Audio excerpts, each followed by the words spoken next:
Bismillahir Rahmanir Rahim. In Alhamdulillah. Wassalatu wassalamu ala Rasulillah. Brothers and sisters and friends, Assalamu alaikum rahmatullahi wa barakatuh. And today's episode is the continuation of the need for and the miracle of revelation, the book of Allah subhanahu wa ta'ala, the Qur'an.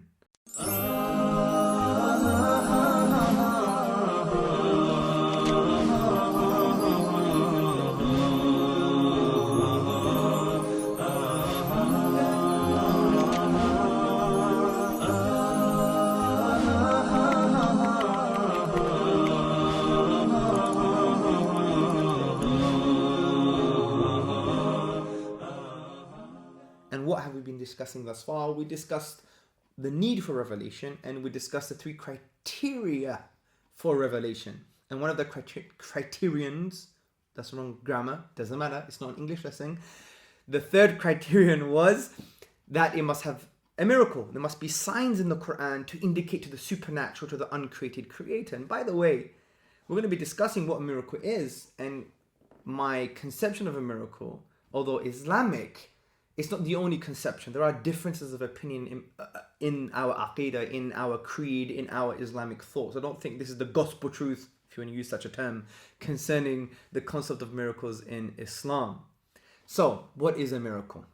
Now, interestingly, brothers and sisters and friends, let's look at the word. It comes from the Latin word miraculum, which means something wonderful. So a miracle is something wonderful. It's one of the wonders of Allah subhanahu wa ta'ala. And traditionally, in the in the non-Muslim Western skeptical school of thought, if you like, the philosophical tradition, you have David Hume in an inquiry concerning human understanding. He defined a miracle in the following way. He said a transgression of a natural law of nature. Now we have to be clear here that this is not very coherent, and some thinkers and scholars of David Hume actually concluded that he defined a miracle in that way just to belittle religion, because he didn't want religion to be coherent, because he was a skeptic and post-enlightenment scholar and all that kind of stuff. But the point is the Islamic conception of a miracle more coherent? Because David Hume is saying, miracles are just a transgression or violation of natural law, a breaking of natural law. But that's not a coherent definition, brothers and sisters and friends. It's not, because what are natural laws? Natural laws are just inductive generalizations of patterns we perceive in the universe. What does this mean? Basically, we see patterns in the universe and we conclude that it's a law. But just because something may break that law, does it make it a miracle? Maybe not. Maybe that breaking of that law was part of the pattern. Maybe it's an exception to the rule. Maybe we didn't analyze the previous patterns enough. Maybe we don't understand what's going on. It doesn't necessarily mean it's a miracle. So this is why we need to create a more coherent definition of a miracle in order for us to prove the Qur'an is from Allah subhanahu wa ta'ala. And what is an Islamic definition of a miracle? Well, it's not a violation of natural law, because that's incoherent, because violations of laws may be just new patterns to the original pattern. Who knows? So more coherent definition is an act of impossibility. An act of impossibility, or that there is no naturalistic explanation. There are no causal, physical links between the miraculous event and where it came from. Confused? So am I. But let me just explain it using the book of Allah subhanahu wa ta'ala. Let's go to Musa alayhi salam and his staff. We know the famous story. Musa alayhi salam, he gets told by Allah subhanahu wa ta'ala to throw down his staff. When he throws down his staff, what happens? It instantaneously, according to Ibn Kathir, the classical commentator, instantaneously turns into a dog. No, I was only testing you because I think he didn't know the story. It turns into a snake, a serpent. Allah subhanahu wa ta'ala says in chapter 7, 117 to 118, and we inspired Musa alayhi salam, throw your staff, and at once it devoured what they were falsifying. So the truth was established and abolished what they were doing.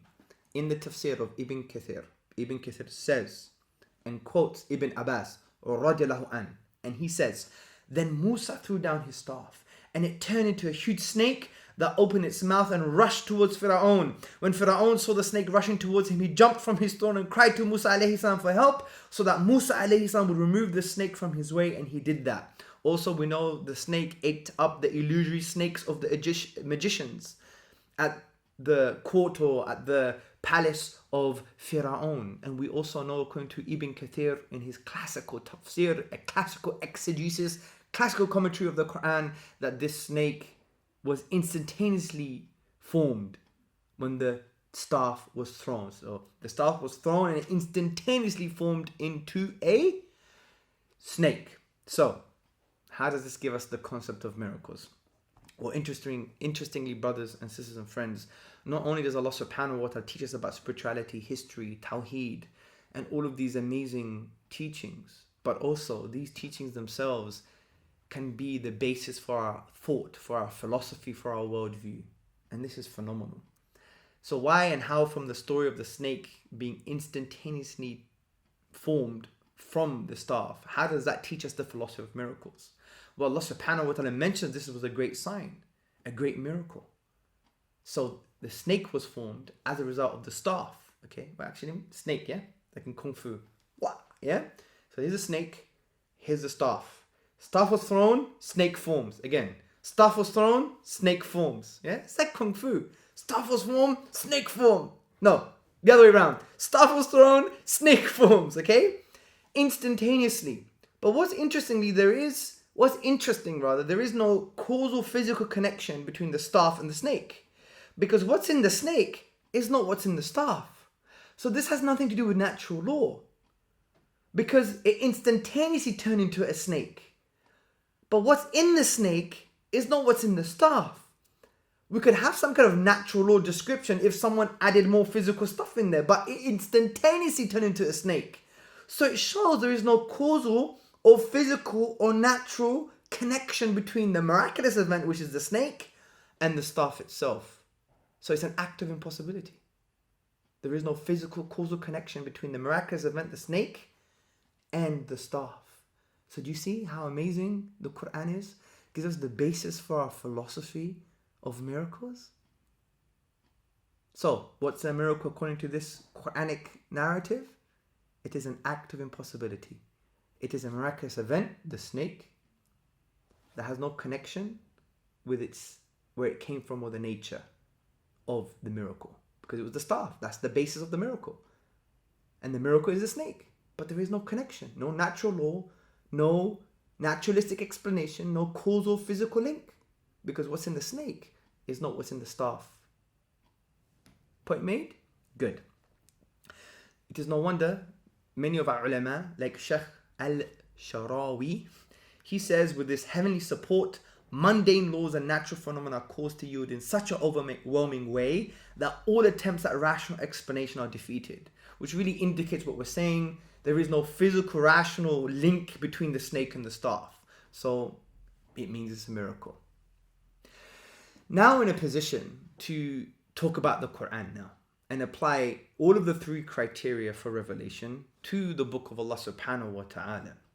But before we do that, we have to talk about the Qur'an. What is the Qur'an? Because sometimes people could question us, well, how do you define the Qur'an?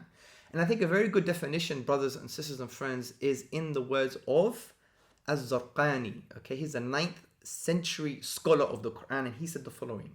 He said, the Qur'an is the Arabic speech of Allah, which he revealed to Muhammad sallallahu alaihi wasallam in wording and meaning, and which has been preserved in the compiled written pages of the Qur'an, and has reached us by mutawatir, recurrent reporting.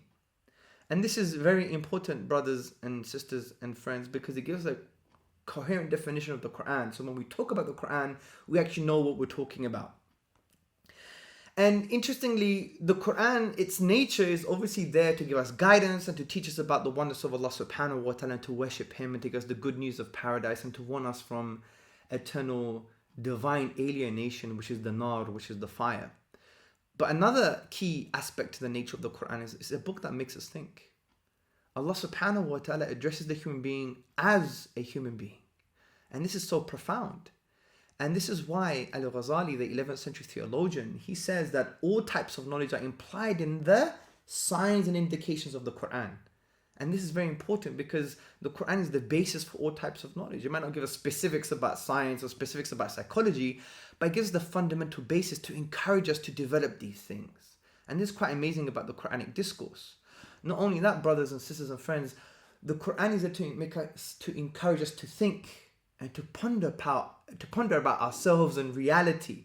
And that's why Professor of Philosophy Shabir Akhtar, in his book, The Qur'an and the Secular Mind, he describes the kind of role or the intention or the objectives of the verses concerning man, life, and the universe. He says, nature's flawless harmonies and the delights and liabilities of our human environment, with its diverse and delicate relationships, are invested with religious significance. Created nature is a cryptogram of a reality which transcends it. Nature is a text to be deciphered, evidences accumulating in the material and social worlds and in the horizons jointly point to a hidden immaterial order.